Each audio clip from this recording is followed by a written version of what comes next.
Paul's second letter to the Corinthians. Even though it's called 2nd or 2 Corinthians in our Bibles, there are multiple clues within this letter that it's not the second thing he ever wrote to the church of ancient Corinth. Paul started this Jesus community in Corinth some time ago. On one of his missionary journeys, you can read the story in the book of Acts chapter 18. And after moving on, Paul got a report that things were not going well there.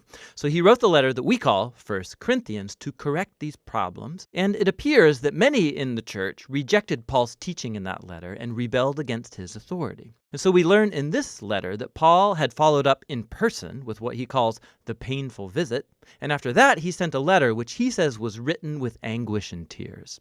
And so after all these measures, most, but not all of the Corinthians realized their arrogance and they apologized to Paul. They wanted to reconcile. And so Paul wrote this letter to assure them of his love and commitment. The letter's been designed with 3 main sections, each addressing a distinct topic. So Paul first finalizes his reconciliation with the Corinthians. Then in chapters 8 and 9, he addresses the topic of forgotten generosity. And in the final chapters, Paul challenges the remaining Corinthians who still reject him. Let's dive in and you'll see how it all works. So Paul opens up by thanking the God of all mercy and comfort, who brought peace and encouragement to him and the Corinthians during this time of division and dispute. He acknowledges that things have been tense since this painful visit, and he makes clear he's forgiven them. He wants an open and honest relationship. But why had they rejected Paul in the first place? Well, we discover later in this letter that the Corinthians had disregarded Paul as a leader.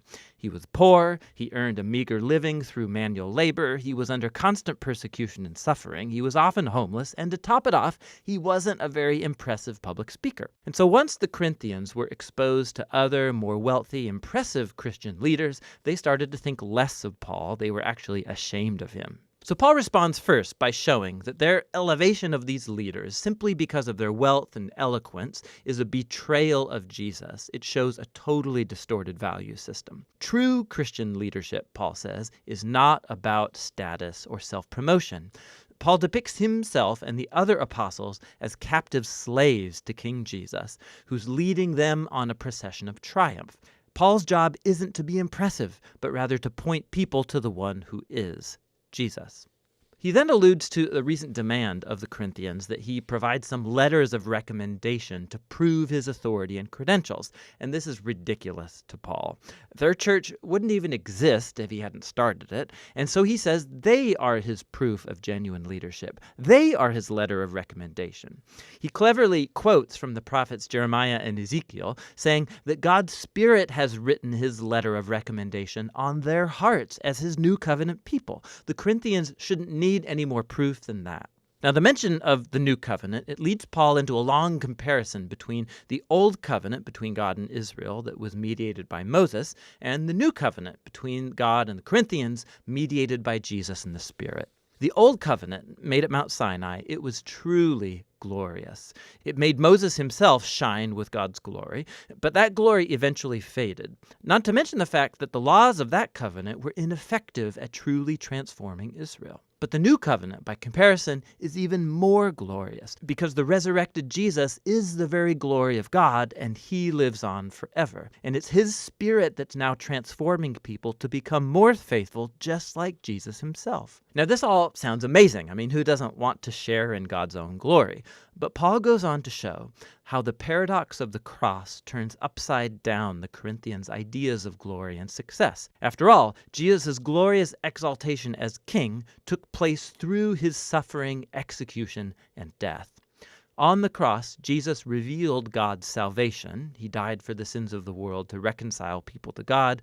But the cross does even more. It reveals God's character. He's a being of utter self-giving, suffering love that seeks the well-being of others. The cross also reveals a new cruciform way of life. And Paul's goal is that his life and ministry imitates the cross. So although his apostolic career, it's been marked by humility, suffering, by poverty, it was all to serve the Corinthians. And so when they disapprove of Paul's poverty and suffering, they disapprove of Jesus too. Paul's way of life and leadership is actually the proof that he authentically represents the crucified and risen Jesus.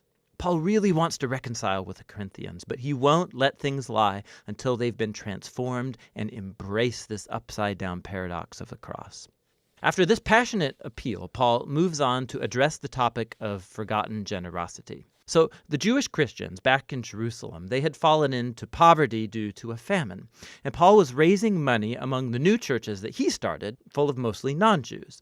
They would all send a relief gift as a symbol of their unity in the Messiah, Jesus. And so many of his churches, they were thrilled to give. But the Corinthians, in the midst of all this conflict with Paul, hadn't saved up for the gift. And for Paul, this isn't just about money. It's another sign that the Corinthians have not been transformed by the gospel about Jesus, which, at its heart, is a story of generosity. Paul says, "You know the generous grace of our Lord Jesus the Messiah, that even though he was rich, for your sake he became poor, so that through his poverty you might become rich." He's telling the story of the gospel through financial metaphors. Jesus gave up his glorious honor, or wealth, and he lowered himself to die like a poor slave, so that other people who are impoverished through sin and death can be exalted and become wealthy through the riches of God's grace.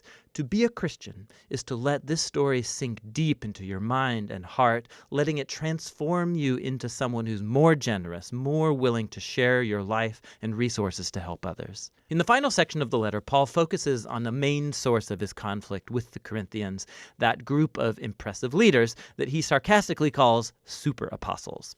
So they came to Corinth promoting themselves and bad-mouthing Paul as a poor, unsuccessful leader. And at the risk of sounding self-promoting, Paul says, do these guys really want to compare credentials? He can totally take them on.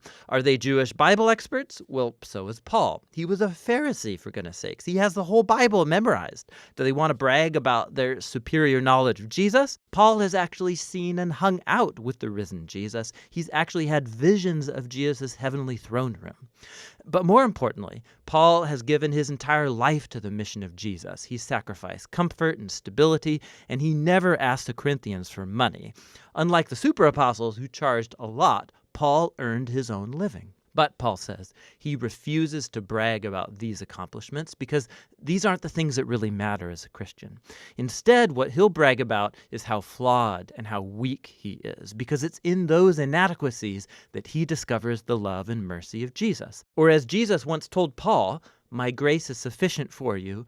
My power is made perfect through weakness." Paul concludes the letter with a sober warning to the Corinthians. They need to check themselves. Their contempt for Paul, his way of life, their love for these super apostles, it all shows that they don't grasp who Jesus is on a fundamental level. They're not living like transformed followers of Jesus, and so he invites them once again to humble themselves before the love of Jesus. 2 Corinthians gives us a really unique window into the life of Paul and the paradox set before us by the cross of Jesus. The cross challenges our values, our ways of seeing the world. We value success, education, wealth, but God values humility and weakness because his love and power were made known through the suffering, death, and the resurrection of Jesus. The cross also unleashes the transforming power and presence of the Spirit to empower Jesus' followers to take up his cruciform way of life and make it their own. And that's what 2 Corinthians is all about.